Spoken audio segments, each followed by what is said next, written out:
Check out FlipsideGaming.com for all your gaming needs. Use the promo code HEROES to save 10% on all orders over $10.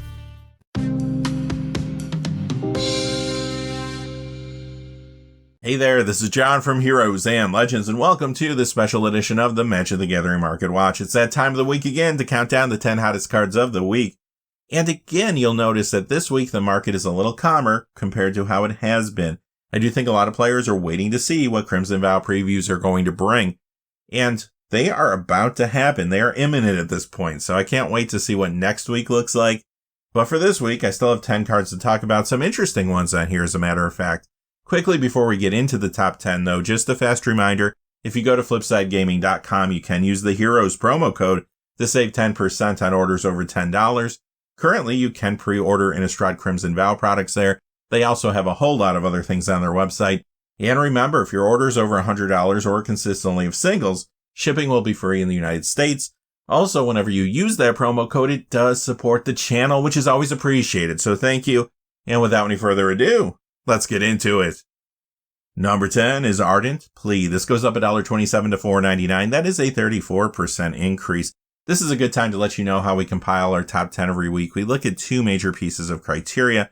The first is a percentage increase in value for these cards.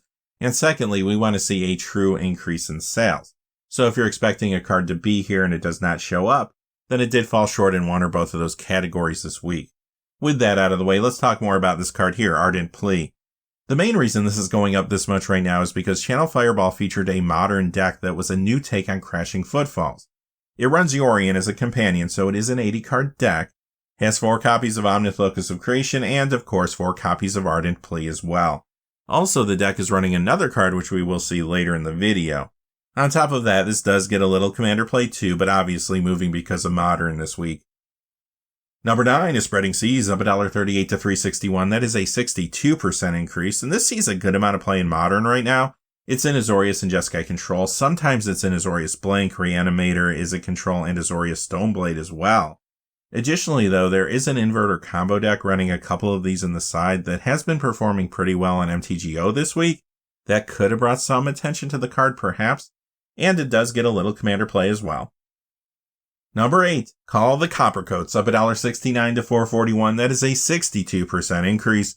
Zombies and werewolves were not the only tribes to get significant pushes from Midnight Hunt. Humans did as well, and this is seeing more Commander play because of it. Not only is this a good upgrade to Coven counters, but you'll see this in fresh builds around cards from that deck, as well as some other cards from the main set.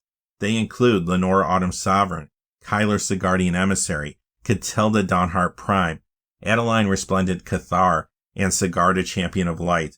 Humans could get some more support in Crimson Vow as well. Number 7 is Wand of Orcus. This is up $1.88 to $10. That is a 23% increase. This was from the Adventures in the Forgotten Realms Dungeons of Death Commander deck. It is getting a lot more Commander play now in zombie builds due to the push the zombie tribe did get from Midnight Hunt. It is a good upgrade to Undead Unleashed, and it's good in fresh builds around new cards like Wilhelm the Rock Cleaver, Gorex the Tomb Shell, or a card from the main set, Gisa Glorious Resurrector. Much like humans, I would expect zombies to get some additional support in Crimson Vow as well. Number 6 is Brought Back. It goes up $2.08 this week to $3.91. That is a 113% increase. Now, last week, Channel Fireball featured a modern Boros mid-range Brought Back deck, of course running 4 copies of this, as well as cards that play well with this card. Additionally, it does get a little Commander play in various builds, including a new one, Adeline. However, it's really that modern deck pushing this card more than anything. Number 5 is Sorin Imperious Bloodlord. This is a Planeswalker that supports vampires, going up $2.60 this week to $29. That is a 10% increase. First off, you will see this in Pioneer Mono Black Vampires, but the main place this sees play right now is Commander. You're going to see this in Vampire tribal builds like Edgar Markov, or even the new Florian Valderin Scion decks. Midnight Hunt did give a little support to vampires, but the main event will be coming in Crimson Vow, as well as the Commander deck Vampiric Bloodline that comes out along with it. Number 4 is Grindstone from Tempest. This card goes up $3.02 this week to $29.49. That is an 11% increase. This is in Legacy Mono Red Painter, and those decks have been performing very well lately in MTGO. Also, this sees a little Commander play typically with Painter's Servant. Eidolon of the Great Revel comes in at number 3. Masters 25 is up $1.54 to $14.99. That is an 11% increase. The Journey into Nick's copy goes up $3.10 to $15.87. That's a 24% increase. So in Pioneer, you find this card in Burn as well as Mono Red Aggro. Happens that one of the Pioneer Challenger decks that came out recently is a Burn deck. Well, guess how many copies of this were reprinted in that deck? If you said 0, you are correct. So now players that picked up that deck and want to upgrade it and make it actually competitive, they're going to need some copies of this. I think that's the main reason this is going up the way it is right now. It's also in Modern and Legacy Burn, plus it can get a tad bit of Commander play in aggressive builds at times. Number 2 is Griffin Canyon, up $3.62 to $13.30. That is a 37% increase.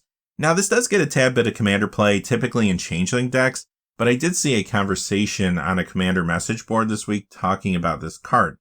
The thread was about an Oswald Fiddlebender build that gets Maskwood Nexus into play. Then they wanted some support cards like this one. That thread could have brought a little attention to it, and since it is on the reserve list, that may have been enough to cause this jump. And number 1, this card is moving Solitude up $26.76 this week to $70.43.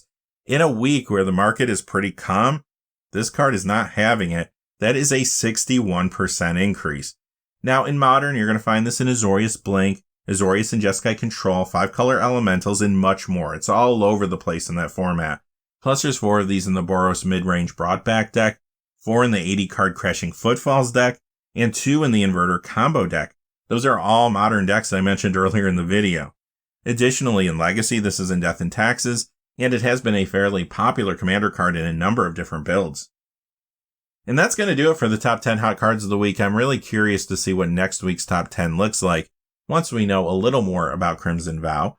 Regardless, though, remember to join us for our regular episode of the Market Watch, which we do every weekend. There we deep dive into all aspects of the secondary market.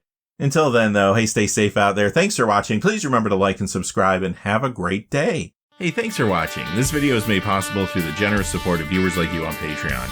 Check out the description below for links to our Patreon page as well as our Amazon affiliate store, where a small percentage of all sales will also help support the channel. Finally, if you haven't had a chance yet to subscribe, hit that subscribe button so you don't miss any of the new videos on Heroes and Legends. Talk to you again soon, and have a great day.